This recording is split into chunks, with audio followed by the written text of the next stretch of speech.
Hey there, What's happening, Bridging the Gap? it's Cheryl and Roger. And We're here for our next video talking about our visit to Cape Coast. yes, Cape Coast is where the slaves went after Asim after their last bath, and this is really where the journey began. Before we get started, you guys know I always got to throw something in here that I didn't tell her about. Right. But this one is a little bit more serious. Folks, I need y'all to understand that these videos are not easy to do. If it wasn't for her, I jokingly call her the IT department, but I'm telling you, if it wasn't for her, this wouldn't happen. Because the level of effort she put in just to prepare this video for us to do today is something, even if I wanted to, I couldn't pull it off. So I want to thank you, babe, for being the IT department, for being the brains of the operation. Because, folks, I wouldn't be able to do this by myself. I'm just going to be real honest with you. So thank you. You're welcome. All right, so let's recap a little bit. Asim Mansa, last Bath River. We talked a little bit about that last time and how captured Africans then became slaves. They took their last bath, they were cleaned up, they were bought, branded, and sold. Now they are slaves, and then they have this 30 to 40 mile journey to Cape Coast, to the Elmina Castle and the Cape Coast Castle. Elmina was the oldest of the castles and the first one built. We're going to talk about that in the next video. In our trips to Ghana, the first castle we experienced was Cape Coast. And they're not really castles, they're dungeons. But they're referred to as the Cape Coast Castle and the Elmina Castle, which is crazy. So I find myself saying what they say, it's a dungeon. Yeah. So we're going to show you. Well, for the Africans, it was dungeons. Yeah, and the majority of the people there were African. Yeah. So if it's a dungeon for 90% of the population, it's a dungeon. I don't care what you call it. So we're going to run through some information with you today, some pictures and some photos from Cape Coast, and talk a little bit about that. At the end, and we don't want to forget this, we're going to attach a video at the end of this from our first tour guide in Ghana, which was our Cape Coast tour guide. His name was Kofi, where he kind of gives the history of these castles and the slave trade and when it all began and the evolution of that. So it's about a 7 or 8, 9 minute video that we will drop at the end. We got a couple of real short videos we'll do in the middle and some pictures, and we'll walk you guys through it. Okay, so we're going to get started? Yeah, let's rock and roll. So this is my brother Kofi. Actually, this is why I learned that men and women in Ghana are named by the day of the week that they're born. And he was telling us that. He told us his Ghanaian name, and then he gave us his, what he called his Christian name. I don't even remember what that was because it didn't matter to me. But he told me what his was. I didn't even know I was born on Friday until I talked to this brother. So he is Kofi. I am Kofi. I already mentioned my Friday born brother standing up. We appreciate you. But as we started this tour, he pointed us and showed this plaque from 2009. It says, this plaque was unveiled by President Barack Obama and First Lady Michelle Obama of the United States of America on the occasion of their return to Cape Coast Castle on the 11th day of July, 2009.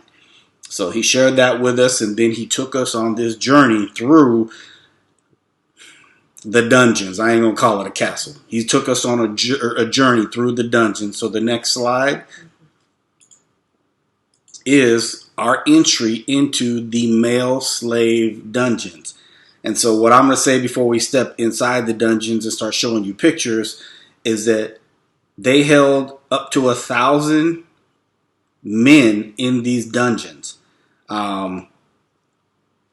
They held them there for anywhere from 2 weeks to 3 months, waiting on the next slave ship to cross the Atlantic. So the conditions you're going to see, imagine 1,000 brothers cramped in this situation. So to try to give you some reference, they have these dungeons separated into 5 compartments. Each one held up to 200 slaves. So as you can see back there in the lighted area, that was the last dungeon before they walked the underground tunnel to the door of no return. So each arch separates. So the 5th, the 4th, the 3rd, the 2nd is right in front of you, and I'm standing at the gateway to the first dungeon. There are 5 compartments. What I want you guys to see is that little what do you want to call that in the middle there, babe? What do we call that? Little gully, I guess we'll call it, that runs straight through the center of all of these connected dungeons. We're going to talk about that in just a second. Okay, so now we're going to share the first video. Yes. With our tour Kofi guide, explaining, Kofi. Yeah, what's going on. It's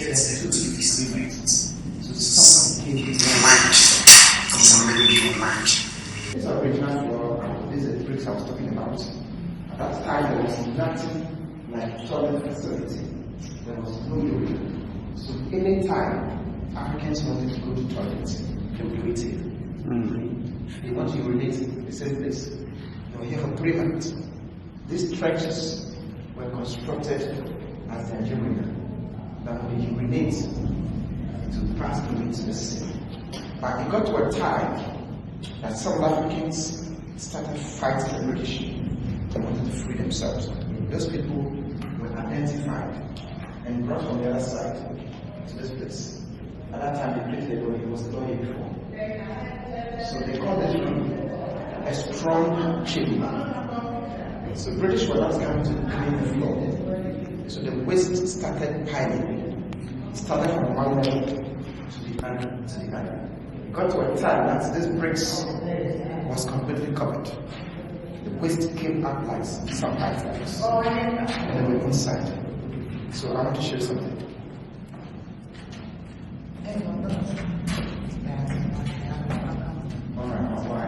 Hello.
Because this market cosmetics. Because they stopped cleaning the dungeons, the waste rose from the bottom to this height. It piled to the level like this. It reached the bottom of the markets. It richest heights. Solidified this became like cake. But in 1974, University of Ghana came to do excavation here before they found the original building materials. That was when they marked 1974. So if you were to come here before 74, you will not see these bricks. You see something like this. Mm-hmm. And it left a portion of that waste. So I'm going to show you. So I'll move some people. Again, don't be disturbed. Those here.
Like only the real strong, the strongest of the strong. You can't. I mean, I can't even fathom it when you're standing in that room.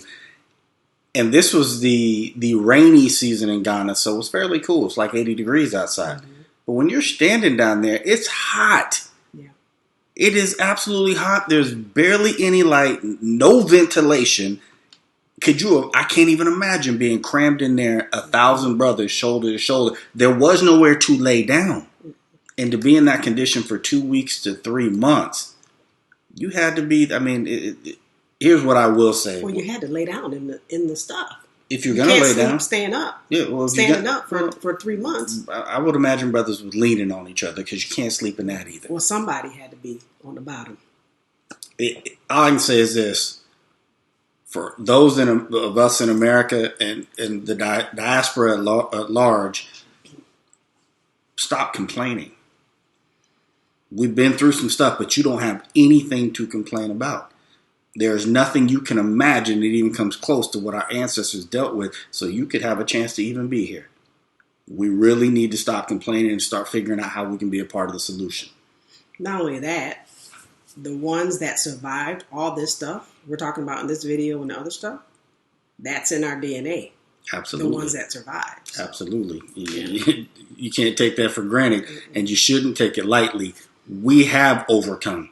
We will continue to overcome, and you need to know who your ancestors were and honor their sacrifice. So now we're on to the rest of the castle. So this is just kind of transitioning out of one of the compartments to the next. I wanted to give it some scope. This is a window from one 200 man compartment transitioning into the next compartment as we're working our way through. This is another compartment where I tried to give it a different angle, had some different lighting, tried to stand on one side of it so you can see how big this compartment is. Imagine 200 men standing in that. Mm-hmm. And also, this lighting is recent lighting they put in for the tours. They did not have this lighting back then. Correct. That's just so we could see while we were there. And while he was talking about that lighting and telling us that, I took a picture. I think he said there was just one of these windows at the top of each one of these compartments. Mm-hmm. That's it, just one. So they've added lighting so people could go through on tour and see each other. Mm-hmm.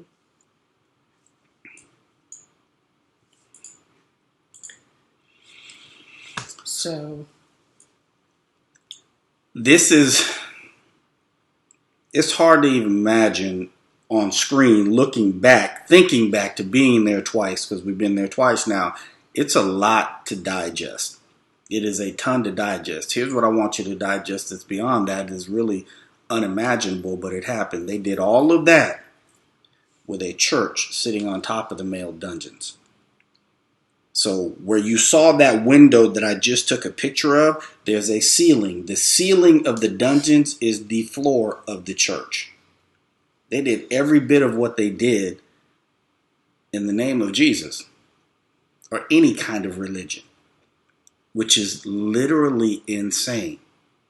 But when you think about, as we're having this discussion about where racial tensions are in America and globally right now, think about where that started. That's the whole reason we're doing this. We're not just bridging the gap between the diaspora and folks that reside on the motherland, on the continent of Africa. We're bridging the gap between history and why we are dealing with what we're dealing with now. This is what this country, America, was founded on. This is how it was established, with treating people like that. We all know what slavery was like here. We've learned those things. You have no idea where it started, how it started. Right. There's not a whole lot that has changed. Think about this. As racist as Donald Trump is, and as much stuff that comes out of his mouth that attacks people of color, the white evangelical church is pretty silent. Not just silent. They are condoning actively and supporting him. Right. Which makes me think of, if we're talking about today, you've got the people coming over for asylum. Immigrants, undocumented immigrants. And you've got the kids in cages and people in cages. And they don't have a problem with that. It doesn't tug at their heart. It doesn't do anything to them. But it's that same DNA from the people who could have a church on top of a dungeon. Right. So what was the purpose of doing all of this? What was the reason for it? The reason for it was free labor. Mm-hmm. Mm-hmm. It's about power and money. End of story. Still is, because if you can put children in cages and have just ruin them emotionally, stripping them from their parents, and the church, quote unquote church, evangelicals, disciples of Christ can't speak to that, that tells you once again your position of power and authority is of more value to you than the Lord will ever be. But look at how it started. Look at the conditions it started in, and it begins to make a whole lot of sense as to where we are today and why. You can't, look, the Bible, if you are a Bible-believing person, the Bible says, I will visit the iniquities of the fathers unto their sons to the third and fourth generation. There is no way that stuff is not being handed down. Whether you're teaching it or whether it's just built into your DNA, it is being passed on. Mm-hmm. And we're going to talk about that in depth a little bit further down the road. Everybody in this country, I've said this before and I'll say it again, everybody in this country is dealing with some level of post-traumatic stress.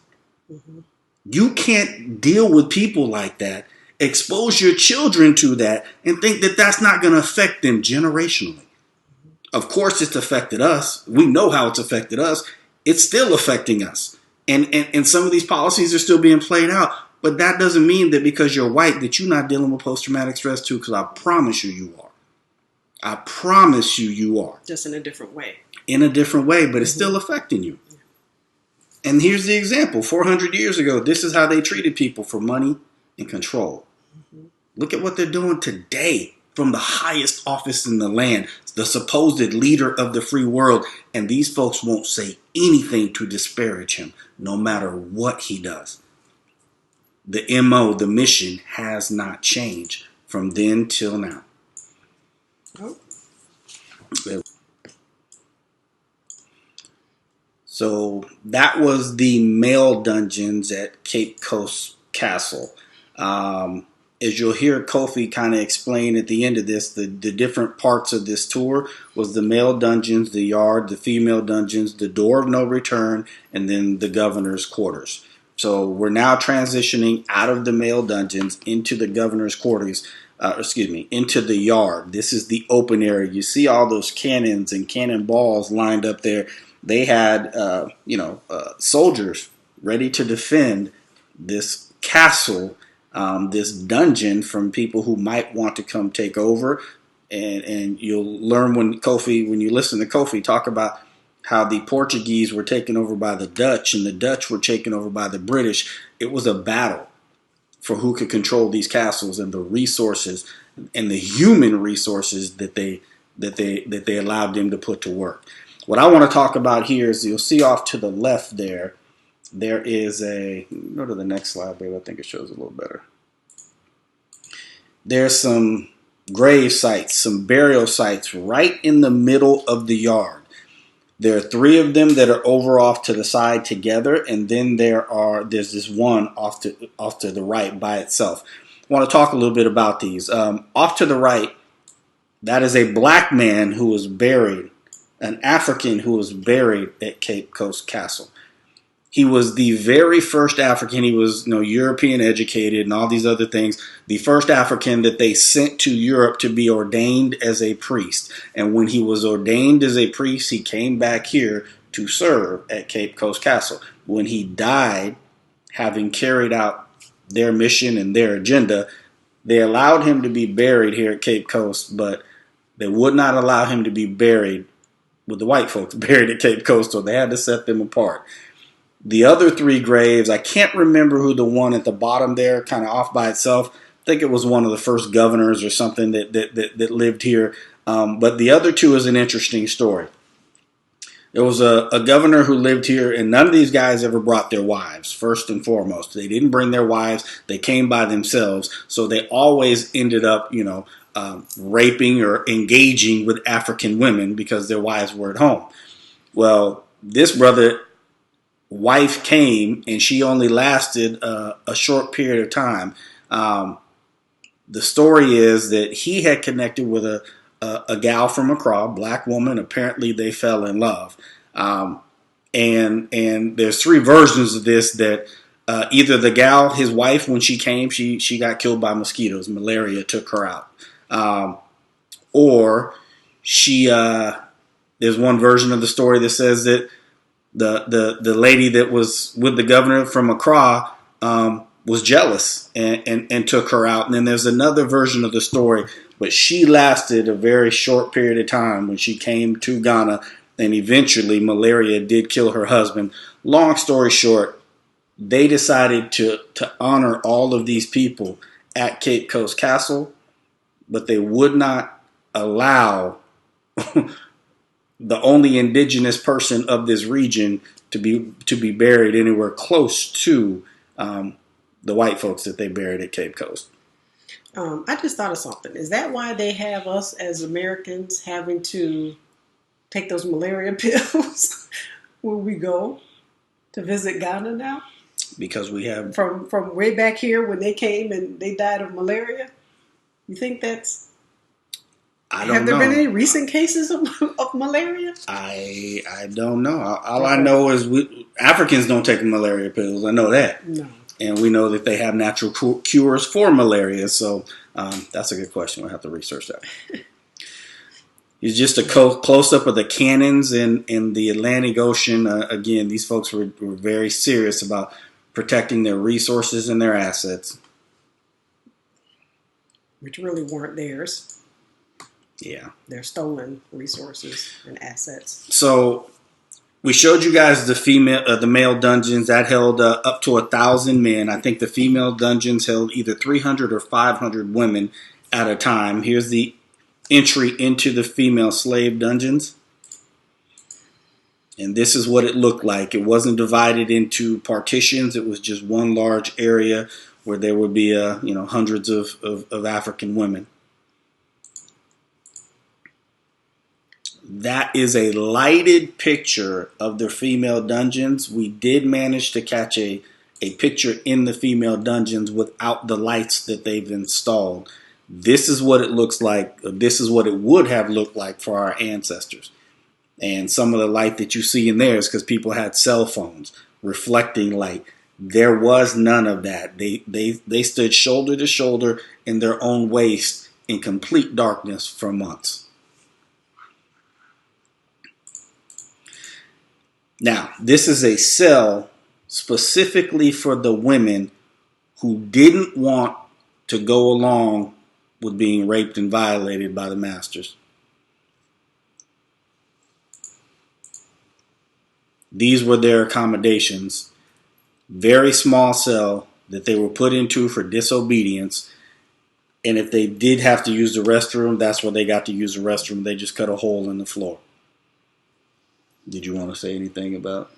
No, other than, with them being, first of all, in there, just like the male dungeon, they didn't have facilities to use a bathroom. And then women have an extra issue with the menstrual cycle every month. So not only were they urinating, having bowel movements, they were having their cycles. Mm-hmm.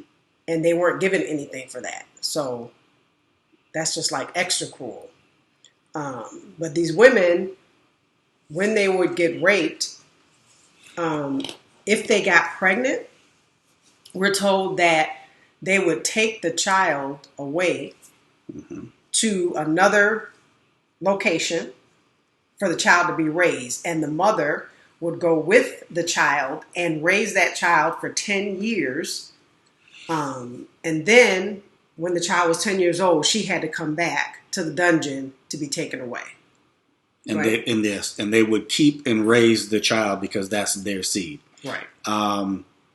Here's what I want to point out.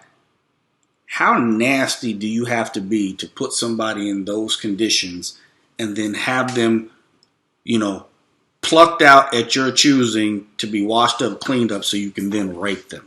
Right. Just evil. Then, if you happen to get them pregnant, okay, I'm gonna treat you decent until this child is 10, and I'm gonna put you right back in the same position. Now, that is what took place at Cape Coast Castle with the women. When we get to the Elmina Castle, it'll blow you away how they treated the women there who didn't want to be raped by the master. Yeah. It was much worse, as if that's really even possible. Hard to imagine, but it was. Yeah. All right, what's next, Bill? Let's see.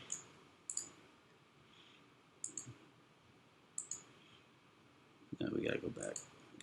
Go no return. Okay.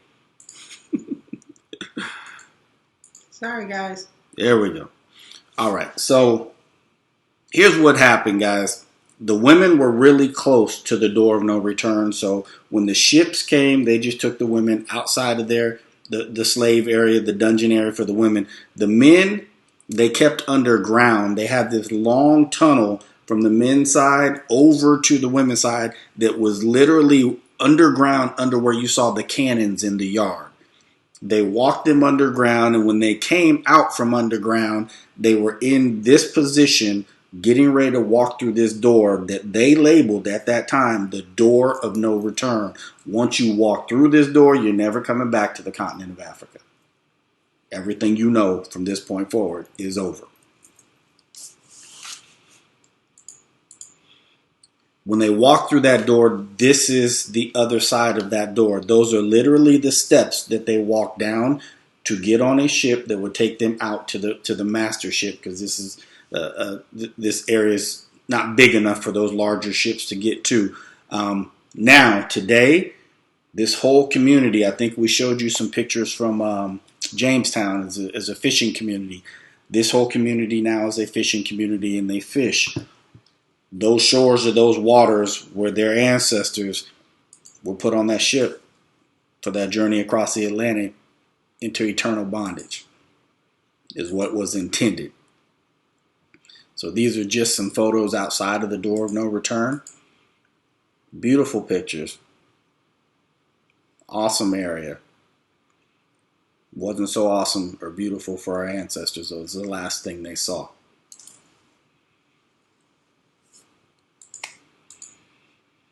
All right. So this is the outside of the Door of No Return. And this is, we're going to link this back to Elmina. Asin Manso. We talked about the Last Bath River and those two bodies that are buried at the Ancestral Slave Park in Asin Manso. Those two bodies, they literally labeled this door of return when they brought those bodies back from the Caribbean and from America. They literally exhumed their bodies. They didn't fly them back. They brought them back by ship.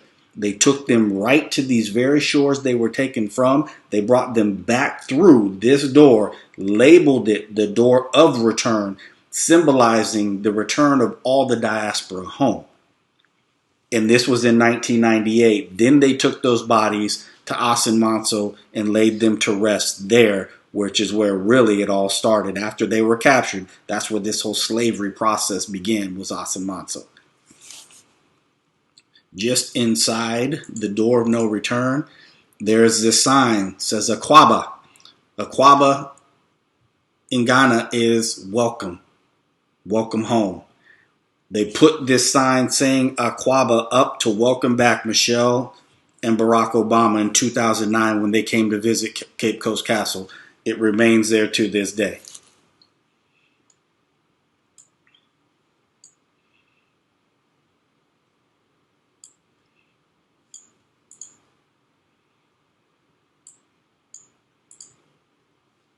So that was the entire journey from Asin Manso to having your last bath, to being sold, to being branded, a 30-mile journey chained together, walking to these conditions where they kept the men and the women separate for 2 weeks to 3 months in those conditions without a bath.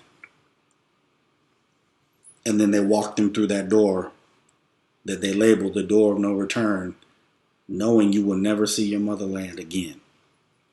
That is what our ancestors experienced. And guys, there's really nothing we can put into words to make this sink in. There's nothing we can say to really, if you are black, if you are a member of the diaspora, you have to stand there once. You have to put your feet inside that dungeon and look around. There's a connection to your history. There's a connection to your ancestors that we can't do justice over a video. Just cannot. And it makes you realize, I think the day we went through there, it was pretty hot. And just touring through the dungeons, it was hot, it was stuffy, smelly. So just imagine that 10,000 times worse. And it makes you not want to complain about the small stuff. It makes you not want to complain, and it really does make it humble. It's humbling, man. Mm-hmm. We shouldn't be here. Literally, we should not be here. Our ancestors suffered through, unimaginable stuff for us to even be here. Mm-hmm. We really don't have a whole lot to complain about, because some of us are doing fairly well, or some of us are doing extremely well in spite of. Mm-hmm. We wouldn't have had that had they not fought through. So there's really nothing you can tell me that you can't fight through, because I've seen it. Mm-hmm. I've stood there. I know what they fought through. I ain't trying to hear it. That DNA is inside of each and every one of us. Period. End of story. I'm not saying that we don't have injustices that we have a legitimate complaint about, but it just puts it in perspective, I think. If you keep it in, if you look at it from the perspective of kind of a woe is me, and I got so much I got to deal with, that's the wrong perspective to have. Because I promise you're not dealing with anything like what they dealt with. That you're not dealing with anything close to what they dealt with. If enough of them could make it through, that there are now millions of us, I promise you we can get through whatever we need to get through. So we're going to transition from the slave quarters to where Massa resided. Right. Mm. So we mentioned to you guys that the male dungeon had a church that sat literally right on top of it.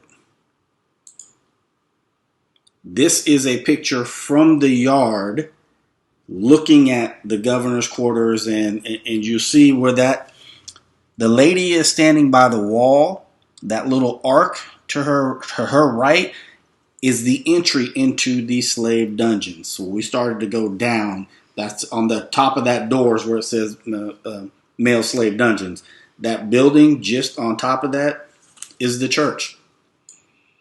That's where they worship God every Sunday while holding folks in captivity beneath their feet, standing knee deep in their own waste. Just to the right of that in your view was the governor's mansion, the governor's quarters. So we're going to give you a quick tour through what things look like for the governor versus what things look like for the slaves. This is a view from the governor's quarters of the yard. At the very bottom there, you can see the graves that we were talking about in the beginning and the cannons and their view out to the ocean. Not a bad view. Governor's bedroom and hall. That right there is the governor's bedroom. Interesting how he has so many large windows in his bedroom while these slaves have one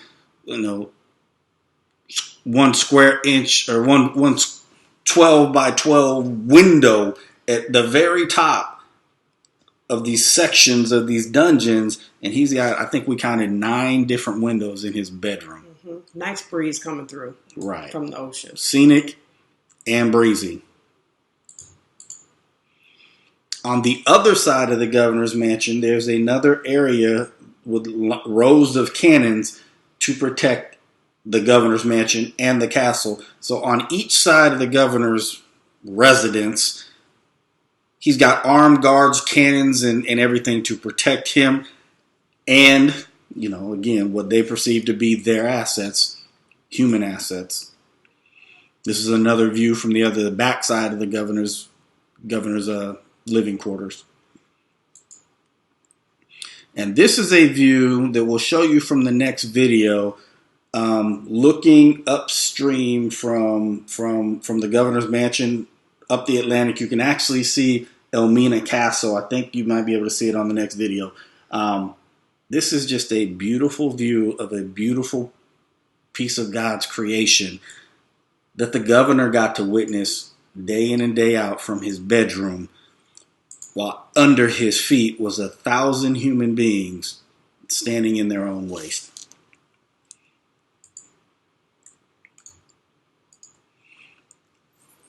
That, folks, is Cape Coast Castle. That is, with the level of racial tension that we see today, all began and continues from to this very day. It is, I'm going to be real with you. Doing these videos, just sharing this information with you has an emotional tug on me. It's hard to pull this together and talk about it on a regular basis. It needs to be discussed. But after having been there, just thinking about it, talking about it, this is difficult. It's extremely difficult, but it's a conversation that has to be had. It is a difficult conversation, and it's going to have to be blacks and whites that engage in it. If we're ever going to come to an understanding of where we are now, we have to understand where we're coming from and who we are, everybody. And why things are. And why things are. You got to get an understanding. Again, I'm going to say, if you haven't ever been to the continent, you got to go. You have to go stand in one of these places. You got to put your feet where your ancestors were and see what they went through, because it'll change you forever. I guarantee you it will change you. And I'm not even just talking about the members of the diaspora. If you're somebody who is a truth seeker, I don't care what color you are, you want to go here and learn truth, because there's nothing in history books that's going to teach you what you're going to see when you put your feet in Ghana. There's nothing in a history book that's going to teach you that. And I don't care if you're white, yellow, green, orange, purple, or brown. if you want to know the truth, you got to seek truth out. Truth does not come to you. That's something you got to seek out.